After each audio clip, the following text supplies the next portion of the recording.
back to school. Hey, everybody. Good morning. I am Susie Shattuck. Welcome to Forward Revolution. And this is our back to school question mark expert panel event. I want to, we all know that times are crazy and regulations are on and off and the virus is up and down. And so we wanted to kind of coalesce some expertise and wisdom that we have so that we could just talk it out. So we wanted to introduce you to our expert panel right immediately because we want to get into the meat of this or the protein of this. So first, I would like to introduce Nat Viketsbeth. And oh my gosh, Nat, how do you pronounce all your letters after your name? It's such a letter soup, Susie. Yeah. She is a somatic social justice practitioner, trauma-informed, resilience-oriented, licensed psychotherapist, and relational developmental therapist. She's founded Come Back to Care Incorporated for parents who want to transform autopilot to bold, conscious, and decolonized ABCD parenting. Most of the time, because life is real and perfection isn't, Nat supports parents to be exactly all of who they are so that they can intentionally build the family they always want. She does that with wholehearted compassion, a whole lot of curiosity, and a wholesome liberation practice. And I am thrilled to introduce the fabulous Tiana Kubik. Did I get that right? Fantastic. So I've had the pleasure of knowing Tiana for quite some time, and she is all of the things. She's a mom, she's a wife, she's a business owner who spent most of her adult life learning about how children learn and grow. She's got a Bachelor of Science in Family and Community Services from Michigan State University and a Master of Science in Early Childhood Education from Erikson Institute in grand old Chicago, Illinois. For 10 years, she was an educator and worked with children in home and school settings.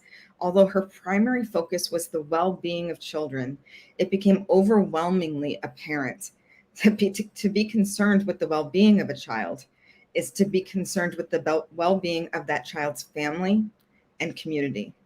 Her goal of empowering children became a passion for empowering entire families.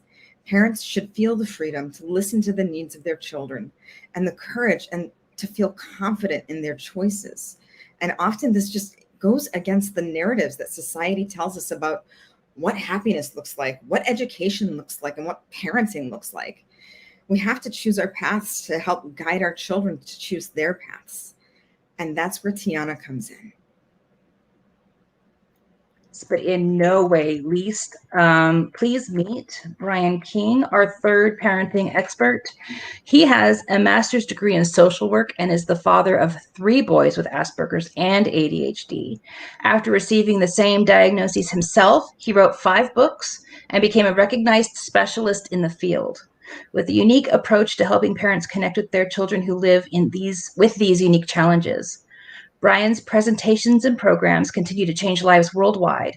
His message of self-compassion, resilience, and the importance of working together is one that we all need to hear.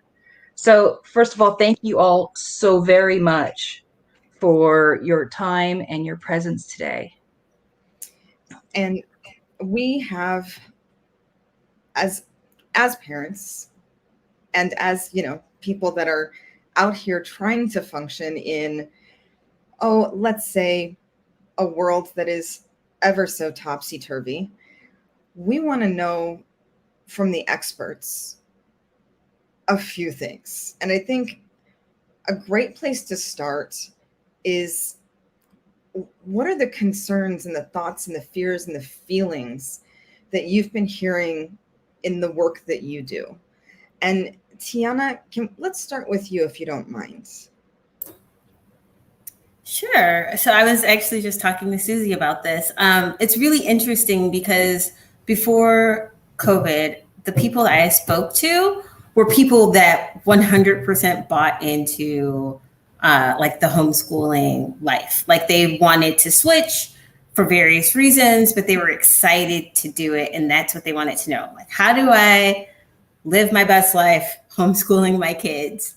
And this year, the people that are mostly reaching out to me are people that don't necessarily want that. They want their kids in school, but they don't feel safe having their kids in school. And so a lot of the things I'm feeling are like, how do I homeschool in a way that's going to make it so I can put them back in school in a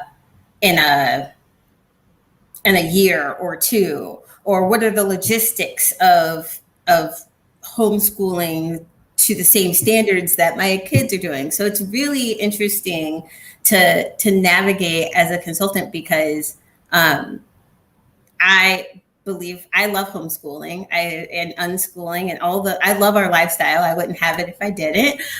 So it's really interesting to hear the concerns of homeschooling parents now are not the long-term goals of homeschooling. It's almost always more of like the short-term, how do I just do it while I don't feel safe sending my child to school? So that's kind of an interesting thing to manage with parents, because you do still have a lot of the homeschool community who are lifers. I don't know what to call people who really buy into it. But now, like, even like a lot of the groups I belong to, it's their numbers are going through the roof, but a lot of those parents are not homeschooling parents. They're parents who feel homeschooling is the answer for the problems that they face right now. So yeah, and I think we can all kind of resonate with that. I walked my daughter into 4th grade yesterday for the first time and had to run around the corner so she didn't see me cry as I let go of her hand after a year of homeschooling. So it's hard. Brian, let's kick over to you. Well, since I work with families where one or multiple members are on the spectrum, one of the things that really became problematic is the kids lost the division between home and school, which was really, really important to them, because home was the safe place where they could get away from the overwhelm of the hallways and the bells and people touching them and violating their boundaries. And now their safe space was gone. Now the kitchen table or the bedroom or something else became school. And they really pushed back and fought it. And some kids actually thrived in the structure of the classroom setting because they had the teacher there that was able to nudge them and could catch the nonverbal that told them that they needed help. So the kids didn't need to raise their hand and put themselves out there and take the risks of being spotted by their peers. At home, they lost that. Mom didn't know the nonverbal cue, and the teacher couldn't see it over Zoom. So the questions didn't get asked, and the kids got behind in their work and kept saying, no, I'm fine. I'm all caught up. And then by the end of the term, you had 15 late assignments. And now it was crunch time. So the rules of communication needed to change. Parents needed to be much more proactive and had to get to know the teachers better. They needed to learn how to be more diplomatic and rein their anxiety in so that they weren't climbing down the teachers' throats and putting it all on an overwhelmed teacher. They had to change their relationship with their child because it moved from maybe being the compassionate parent who comforted the child who was overwhelmed by the taskmaster teacher. Now the parent had to become the taskmaster as well. So the dynamics changed tremendously. And one of the things that I offered a lot of these families was that it was more important to emphasize the mental health of their child and themselves than it was to fret over what the scores were. Because you can have the kid with the best scores, but a kid that is depressed and on the brink of suicidal ideation. So grades are not the ultimate measure of success. Mental health needs to be prioritized above all. And one thing that I tell my boys is, I don't remember anything being taught to me in a K through 12 scenario that was so paradigm shifting that I couldn't stand to miss it. So if you need to step away to take care of yourself, I'm going to have your back. do that. And I think that is so important. And Nat, I know you are going to vibe off that so hard. Yes, thank you so much, Marie. And I want to start by saying that, a lot of us got out of bed this morning, probably had a cup of coffee or three, like me. So, congratulations for doing that. And I want to say also that transitions are so hard for adults and children alike. I'm coming from the context of working with infants and toddlers and preschoolers, and transitions are really hard. Super, super hard, echoing what Brian just shared, that the whole environment and the sense of safety has shifted tremendously for both parents, caregivers, and children. And you do your best.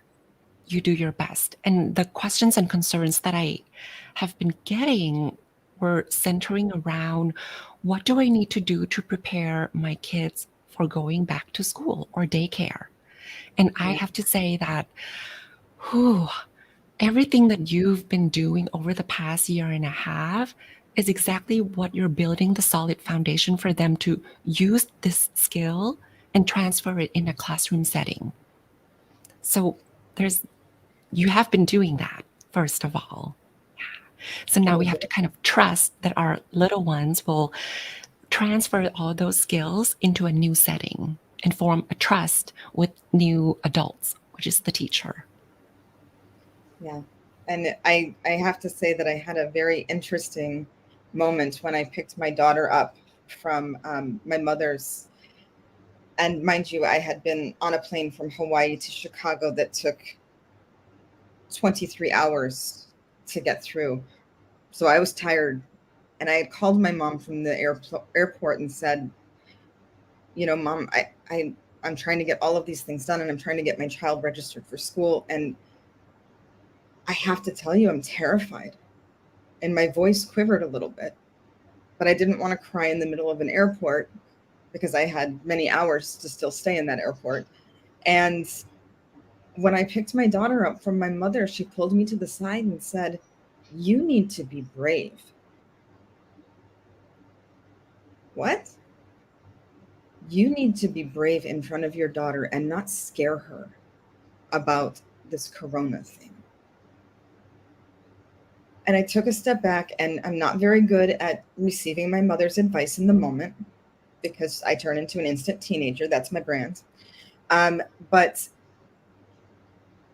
after a breath, I said, I was vulnerable in front of you because I could be.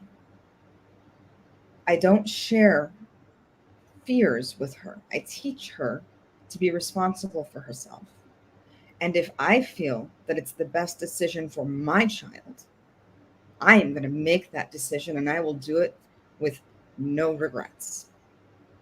And I think it's the power that I've pulled from the three of you as we've all gone through this, and you've all lovingly shared your expertise, that gave me the fortitude to stand in what I don't know and what I do know.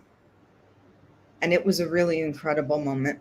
And again, I'm an instant teenager, so it probably didn't sound that graceful when I said it, but we'll pretend.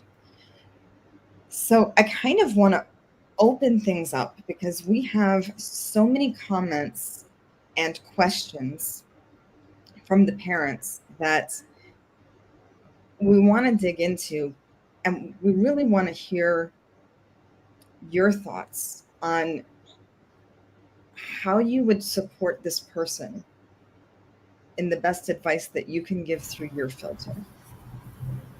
Marie, can I jump in really quick? And I think this goes with where you're going. But I'm reading the parent quote and listening to your story. And for me, I think the worst thing you can do is not let your children understand that you're worried. Kids, especially young kids, they feel the energy. They know the vibes. They see you whispering. They know something's up. And I think that there's a fine line between freaking them out and getting them to trust their own instincts. And if you're afraid, they're afraid. And it's not about not being afraid. It's about how do you work through that? How are we going to tackle this together? I'm uneasy about coronavirus. I know we spent the last 18 months telling you not to touch anybody, not to go near people, wear the mask. And now I'm, first parents going to school, or even my kids who are going to classes. I'm like, and now I'm saying go play with those kids. And we've set you up, and it's okay to be worried. It's okay to have those feelings. And the more we try to hide our feelings from our kids, they're going to grow up to be, I think I may have said this the last time we spoke, they're going to grow up to be people who don't know how to trust their own instincts because they feel it and they know it. And then we sit there and we tell them it's fine when we don't feel that it's fine. And they're going to be like, well, if you're saying it's fine and I'm feeling it's not fine, I must be wrong. And I think that that's such a disservice to our kids more than anything else, is to basically unintentionally gaslight the way that they feel by putting on a brave face. Anyways, that's there's so many there are so many obvious contradictions in everything we do right now. I think we have to address those with our kids to say, like, yeah, I see it too. Because if we don't address it, I think, to your point, Tiana, we are gaslighting them. If I don't know if it's benevolent gaslighting. That probably shouldn't be a phrase, but Nat's like, no. Brian, you had a comment.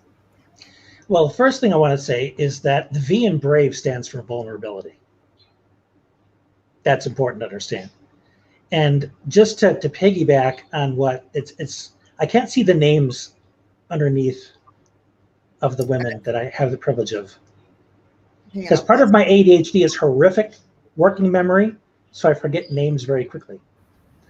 Whoever spoke before me, Tiana. Spot on. Tiana, I want to totally piggyback on top of that.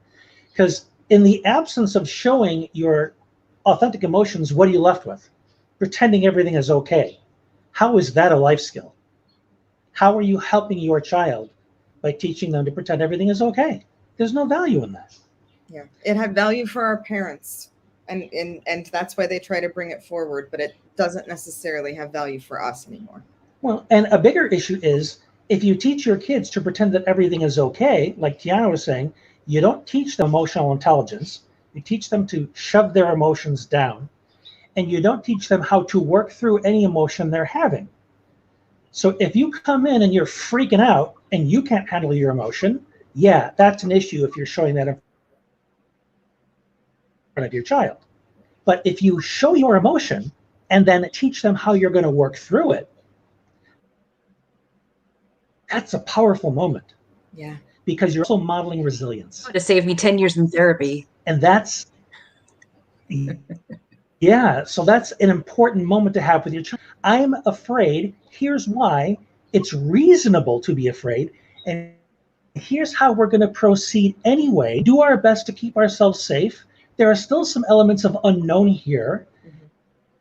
We'll prepare our best, but we'll still move. That's real life. Yeah. And we can still do this. Yeah. That's a very balanced way to approach it, opposed to we either go out there and we spill our guts or we pretend it's okay. It doesn't have to be either or. It can be very balanced. And how do you get that feedback from your kids in a healthy manner as to how they're feeling in those scenarios? I know Nat had some great comments. Well, do you have any? Yeah. Oh, let's let Nat take this. Thank you, Brian. Thank you, Tiana. I love this conversation very, very much because I want to ask all of you too, that whose voice do you hear? When you have this nagging voice, like on the left side or right side of your head saying, you need to be perfect, you need to be brave, you need to not show your kids your vulnerability, right? It could be sometimes our parents, it could be sometimes patriarchy, capitalism, and all of that systemic oppression. And the question is, do you want to keep subscribing to that?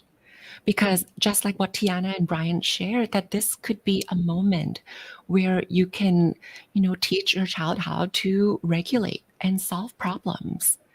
And with preschoolers and toddlers, that co-regulation piece is so powerful, right? And that honesty that you bring to the conversation is, I am so upset today. It's such a long day for me. And sometimes I just need to cry. Sometimes I need to go take a walk. And then I feel really good afterwards. Do you want to do that together? And it's as simple as that. And I want to pick on one thing that Marie, you shared that I think is very powerful. You said you took a breath and then you responded to your mom. And I think that is accountability that we need to give ourselves. And I think that's kind of self-compassion in action, that whatever you need to do to ground yourself back into your bandwidth, that right now is so tiny because of stress and unpredictability and uncertainty. But whatever you need to give yourself to be in that bandwidth, to bring your child's emotional regulation down to their bandwidth, and then connect from bandwidth to bandwidth. So just don't forget to honor yourself and your needs too. Oh, Nat, I always want to hug you after you talk. So, this is a really great quote, because I think many of us saw a lot of private schools stay open because they had the capacity, the money for the filters, the less students, whatever it was. And now there seems to be like this shift for some parents where they were the saviors last year because the kids were still in school. And now they're just done. How do you get from your child that their teachers aren't connecting with them, or that there's something that's not right when they are in that classroom environment?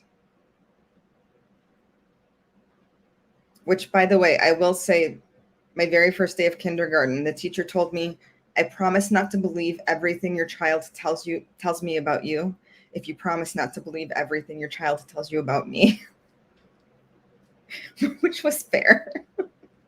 But how do you get that feedback from them without like a constant picking of what's wrong, what's changed, and having them hyper analyze every situation?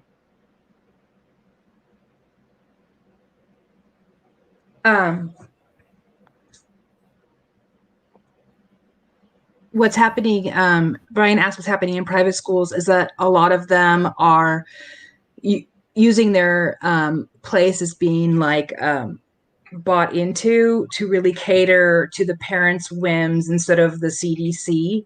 And when the majority of the paying parents feel done with the pandemic, they're declaring it over. So that's one of the things that's going on with the private schools. But pandemic fatigue is very real, and it's not helping us move forward to any kind of end to it. I think in some cases what you're seeing is survival.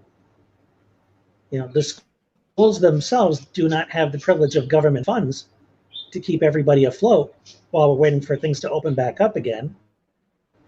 Private schools are a business. And then you have the parents who have to get back to work because one parent's been working remotely the whole time and needs to either pay for childcare or put their kid back in school, and they have to make some tough decisions. And I don't know necessarily that the parents are cool with this, but it's a hard choice. And it's pay the bills or take the risk. I think it's also something where when you set, it's like with anything in life, you set them up with the tools and you just have to keep reminding them that they have the tools. Okay, you're going to go to school and nobody else is wearing a mask. You're going to wear a mask. You're going to wash your hands. You're going to social distance from your friends, and you're going to do these things, and you're going to proceed and hope that everything's fine, right? And I've given you these tools and we've practiced these tools, and if you're going to send your child to a private school that is not doing what you think are the proper mitigations, I think to some degree you have to help and help your child take control of the things that they can control. You would lose your mind if you went to the school every day, making sure that all the filters were properly working and every teacher had a mask and I want to see everybody's vaccination card, right? So you just have conversations with your child that like, you have your mask, you have your this, you know, there are going to be kids that are going to tell you that like, you don't need to wear a mask, and you do. If that's what you say for your family, which is what I would say for mine, right? So I think that's kind of where you have to go with it. It's a choice, right? Like you could send them, not that I think the public schools are handling it any differently, but I feel like if you're going to send your child to a public school or a private school, you've made a choice to be part of that community. And so you're kind of letting some of that decision making go. So you have to just control what you can and take care of your family's social emotional well-being, and that you can't let yourselves get stressed out about what the school is or isn't doing. Yeah, I think controlling what you can is so important, Tiana. And I would say, you know, if you have the bandwidth, can this be a moment where you bring in conversations around empathy and inclusion? That people have different ideas about safety and how to do safety in the school and classroom, but this is what we do at home, and this is what we practice together. So there are many ways for people to do things. And the conversations around that at home is up to you. And to your point about how do we not pick them and pick at them about, like, tell me what happened at school. I think if there is an environment and atmosphere at home that they can talk to you about anything at any time, they'll bring it up. Especially with toddlers and preschoolers, we might see a shift in their regulation, their sleeping, eating patterns, their bowel movements, and all of those things that they might not necessarily say with words. And when we see those changes, that might be a prompt for us to initiate that conversation.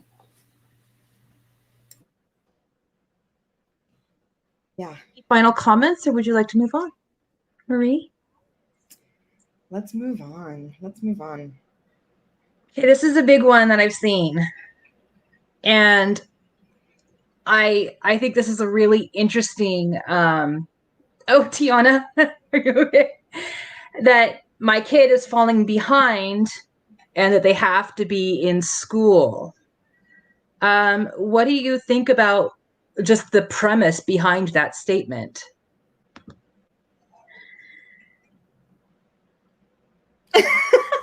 I'm trying to let someone else go first. Shall I open Pandora's box? I'm pretty comfortable there. Do it. Go. Okay. Falling behind in busy work? Is that a concern? Because when you look at ultimately, I would take a look at what your child is actually being asked to do. Because some of the homework that my son was assigned during lockdown, I looked at it and it was like 25 minutes of useless. The research he was being asked to do, the questions he was being asked to answer, and some of the stuff I suggested to him, like, really? Like, blow it off. Don't, save it for later. Do something else. Because I'm interested in my kids maintaining their sense of curiosity and adventure and wonder. Anything that is going to compel them to want to innovate and create and do something new. I don't want robots. I don't want somebody who knows how to read, remember, regurgitate, and repeat. That's not how I want them trained. So when you say your kid is falling behind, what are we ultimately preparing our children for?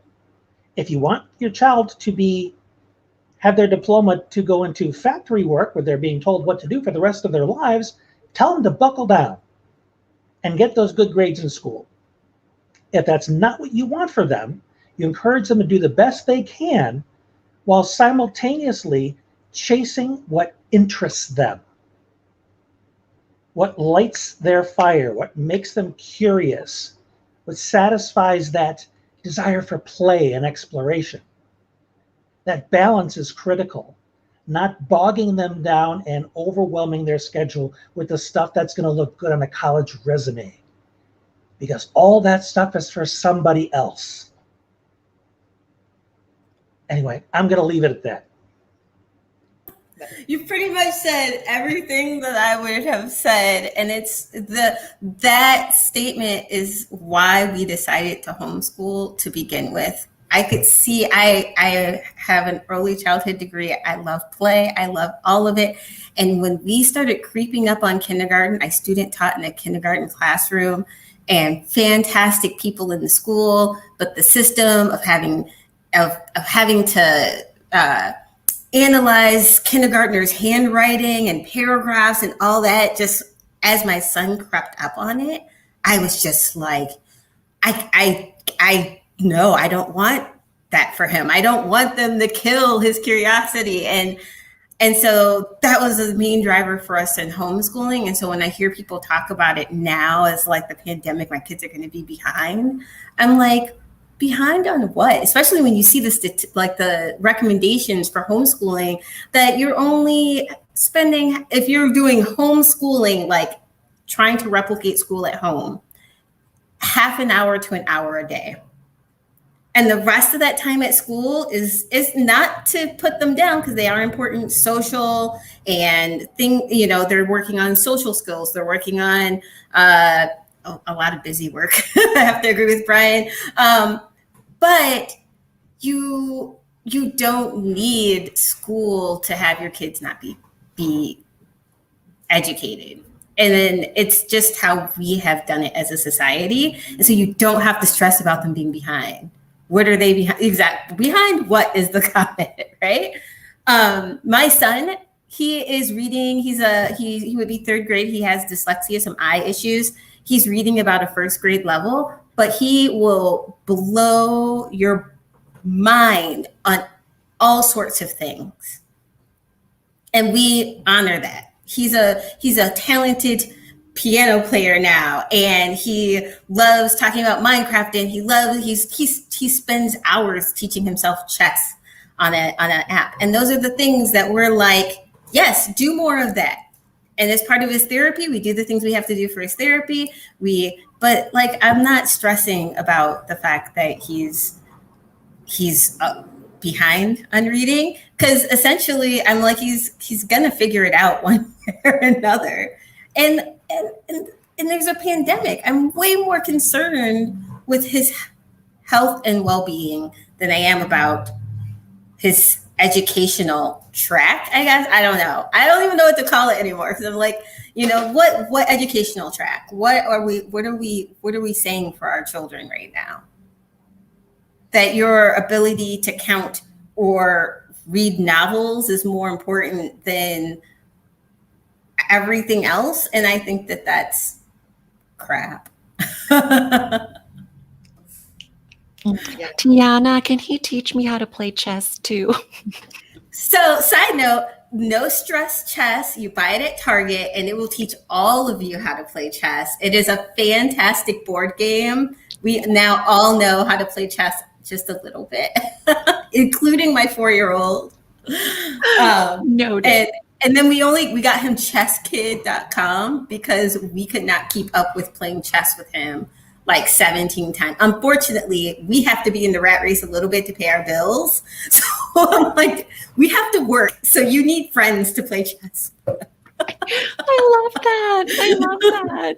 Yeah, and I want to echo the behind on what as well. I think for the little ones, toddlers and preschoolers that I work with, a lot of parents are worried about getting behind on social skills because of no exposure at all with quarantine in the past year and a half. But how do we learn social skills with exposure that build that experience, and with that disconnection that they're going to experience at school? Then that's how they learn. So they are learning. And yeah, I don't think they're so behind. Yeah. And I literally watched my daughter break down into tears because she said, "Mom, I'm talking like snot sobbing. I'm not smart. I'm not good at school. All of my friends get straight A's, and I only got it once. And my heart just shattered. And all I could do is hold her and remind her of all of the beautiful things that she is. And she knows mommy uses adult words. And I said, fuck everybody else. As long as you get in there and do your best, that's all I care about. I want you to strive for the things that you find beautiful and that you find interesting, because you are a beautiful and interesting creature. And today, or last night, she came home with a promise to be different and always trust herself. That's what she wrote on her first day of school. And it's like you get those little moments of you're like, oh crap, they listened to me. Like, one thing got through. I'll take it. I've got a message for Lily. Being good at school is not the same as being smart. Yes. Because school does not equal life. Show me any other setting in life that works like school. You can't find it. It's simply not there. So you can spend all of your time being real good at school, and what have you got to show for it? I'm really good at being told what to do, what to think, what to study, not think for myself. Who can use that? Assimilate so well. Yeah. You want to be a leader, Lily? It might be good to suck at school a little bit. Right. Because school teaches you to be a really good follower. That's not you, Lily. That's why your mom is a leader. You got a little bit of that in you. If it doesn't make sense to you, if it doesn't jive, Lily, that's a good sign. It's a good sign. Yeah. Tiana? And there's so much that can be like problem solved. Like my son, he struggles with reading, and without me even saying anything to him or showing him, he figured out there's a microphone on Google. So he can speak into Google and Google will pop up. You know, there's all sorts of ways where before things like reading or math, even the way that school taught it was a gatekeeper to knowledge. And that is no longer the case. There are podcasts, there are documentaries, there are apps, there are all sorts of things where those things that school wants to tell you are important, and it is important to read, just so that nobody blows up that I'm trying to say that, but that those are no longer the gatekeeper to knowledge or how far you can go in life. And I think that that's so important for people to realize that, like, you don't have to be good at school to be smart. Also, can we talk about, sorry, someone made a comment, I missed it, Kimberly, about her 7th grader going to a good college. Can I comment on that? Is that okay? At high school, just high school. Yes, going to a good high school. And so that's one of the things I've had people be like, they're afraid of dropping their selective enrollment. They're afraid of, you know, what good high school. And my biggest thing that I am so sad that we have this system in place. Because when I went to school, you went to whatever school was in your neighborhood. And I don't even know if my schools were good schools or bad schools. It's not going to make or break who your child is, what high school they go to. And if you're a parent who's showing concern for what kind of school they're going to go to, that does more for your child, that they have a parent who's concerned about it, than whether or not they actually end up in, I don't know, whatever A++ school, high school that you want them to go in. Because no matter where they land, you're going to be there for them. You're going to make sure that if they are a kid that wants to go to college, that they're going to find a way to get there. And so I wish people could let go of this track where we've suddenly made it so that from kindergarten on, we're concerned about what type of school our kids are going to. And it's hard for me to navigate that, because I'm just, this idea of good or bad schools is just so heavy on parents when it doesn't need to be. We don't need a 7th grader worried about high school. They should be worried about 7th grade or whatever they're doing in their life. And we've made kids so afraid from 1st grade about their future.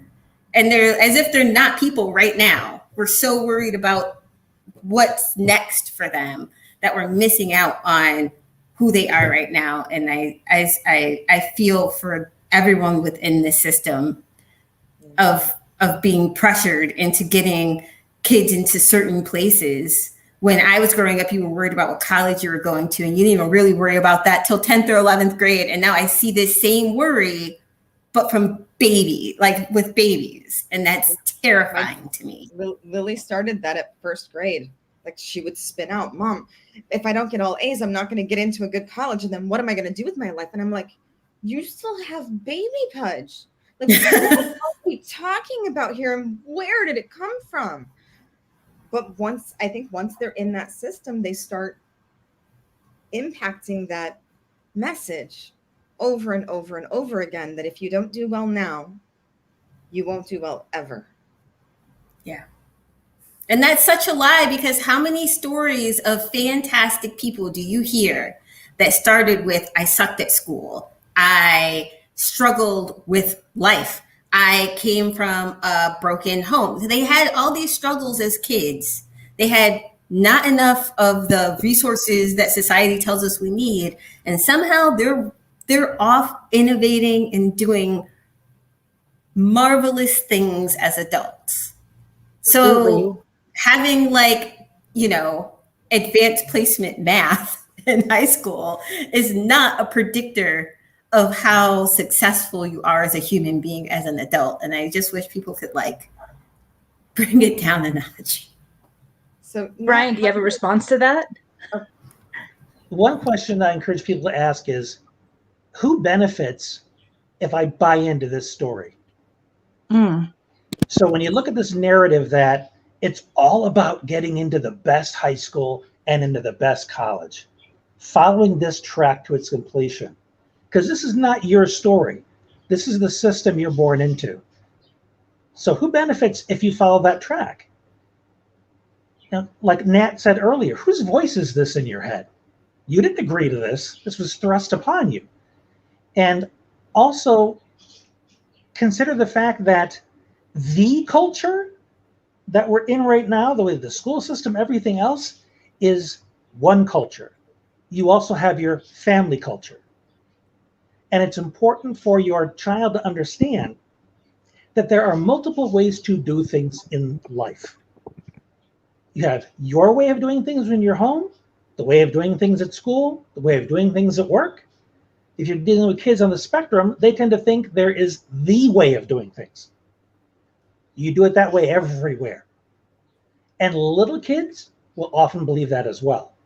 There's the way of doing things. So it's important to help them understand the way we do things here does not need to be the way you do things there.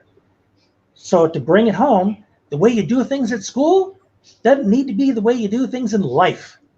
So if things are difficult there, don't sweat it. You will have other opportunities to soar, and they will be abundant. So let's focus on those instead of thinking we have to put all of our eggs in the school basket. There's a guy out there, and he's kind of lightning in a bottle, named Gary Vaynerchuk, who now runs a $100 million marketing agency. And he was a DNF student, barely made it out of high school. And he does everything out of his natural abilities. Stuff that was discouraged in school because it was not on the syllabus. Who was wrong? I'll leave it to you to decide. Nat? Brian, I think your example made me think of this dad and his toddler with autism that I worked with yesterday. We were working on having a tea party on Zoom, and we were just drinking tea and pretending to have this tea. And dad just kind of tried to drink tea upside down. And his nonverbal kiddo with autism just bursted out laughing. because he was so amazed and amused that, oh, there's another way to drink tea, and it's so funny. And there's so many ways to do things, to your point, and I so agree with that. And I think to Tiana's point, I feel like we grind so hard and we bought into this Kool-Aid of how do we win the system instead of how do we break the system? And we forget. Right? And then in child development term, we talk about risk factors. But with risk factors also come protective factors. So with all of our worries, there's also like beautiful things that are budding and emerging too, even though we can't get at this parenting thing perfectly all the time. So you're doing great. That's what I'm saying. So, guys, we've gone into so many different places here. And I think some of the themes that I'm hearing are who said and why did you buy into it? As long as you're there to support your child and be authentic and vulnerable and a part of their life in a way that is connected, you're on your game. Stop trying to play somebody else's game. And we all still have choices. And the pandemic has stripped us all of so many of the choices that we used to take for granted or that we never even thought about because it had just always been. And so if you were to leave us with one piece of advice on if we were to, you know how I love to go out there and burn everything to the ground and give our child a view of you can build anything you want. How can we message that to them authentically when there are so many roadblocks right now?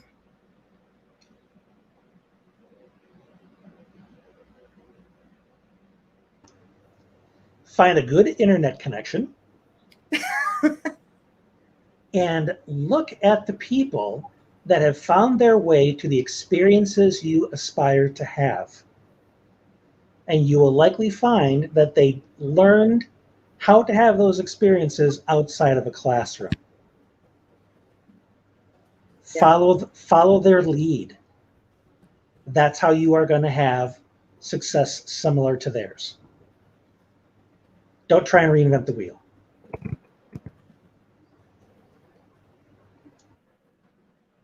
Nat, Tiana, what about you guys?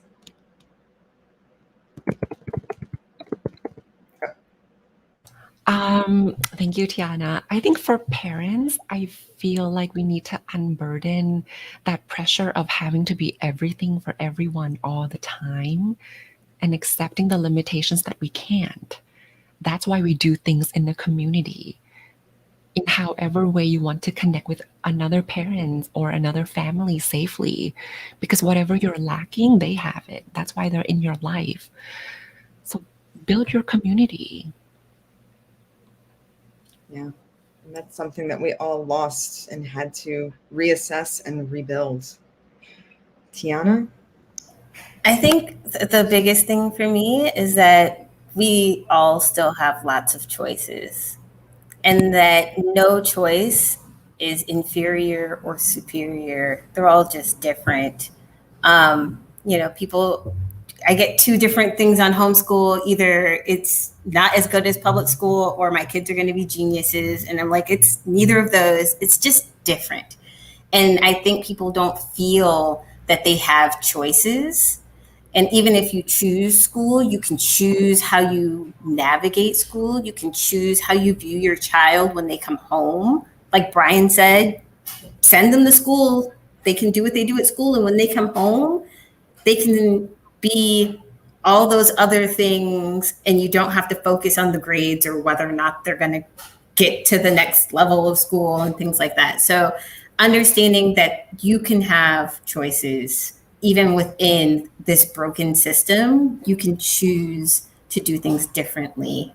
And that's, for my kids at least, what I hope that they take away is that they can be who they are authentically, and I will help them connect to the resources and things that will help them choose their path.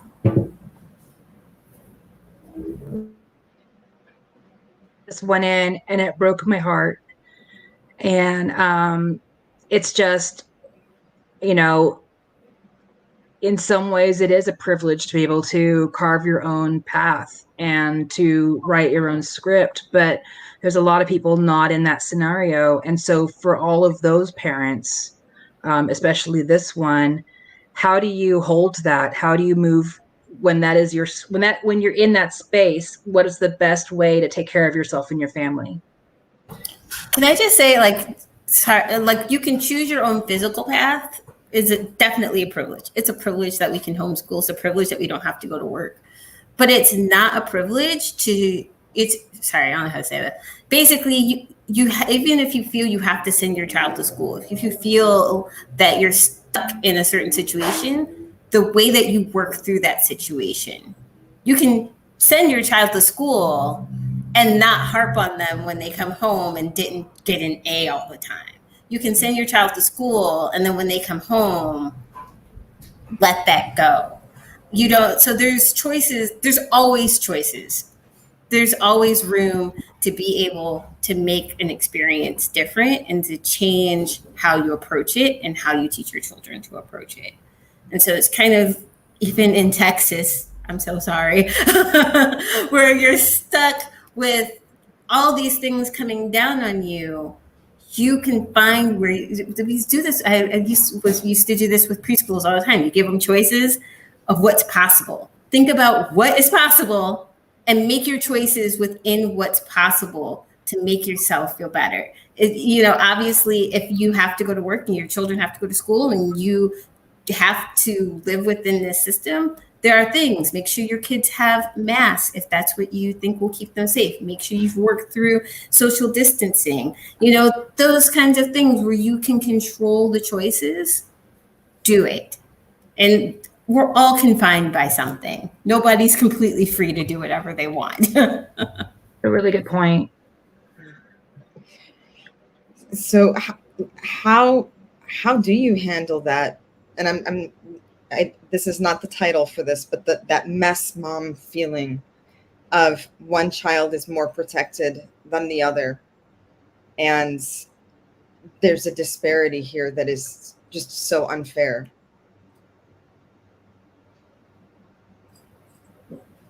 I think it is really unfair, even between, both our kids are under 12, so they're not vaccinated.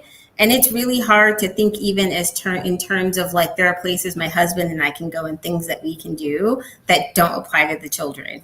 And we have to consciously think that, because before we were vaccinated, we were all in the same boat. And now it's like, oh, well, we're supposed to go to Canada next week. We can go to Canada and have a great time. The kids are on a different boat, and the things that we do, we still wear masks almost everywhere. We still do things to protect them. And so I think that for us, it's about thinking about our family in terms of the lowest common denominator, right? The kids are not vaccinated. So we, as much as we can, we all act as if we're still unvaccinated. And so I think that's helped us a lot, that we're not, and no judgment on anyone else, just to be clear, but like, we're not going off to concerts and crowded parties and then coming home to our unvaccinated children, because that helps us to manage the whole situation, as opposed to trying to manage, well, you can go here and you can go here and you can't go there and you can't do this. And I think that's what's worked for us, at least. Brian? Consider what values are driving your choices. You're valuing being safe, being healthy, being considerate of other people. Let that empowerment make you feel more confident in why you're doing what you're doing. Because when you're living in a state that is very anti-mask, anti-vax, you have those values in your face constantly. Freedom this, freedom that. It's important that you prepare your kids to be able to counter with their own values. Saying, I'm doing this because this is important to me, this is important to me. I'm excited that you're all about freedom or whatever you're throwing at me. I'm standing for these values right now, case closed. So they can stand confidently in that, go on with their mask or whatever is available to them, to have as much safety as available to you. If you fall out of a raft and you don't have a vest, you grab a log, you grab a tree branch, you grab what's there. But if it's not ideal, it doesn't mean you're helpless. It just means it's not ideal.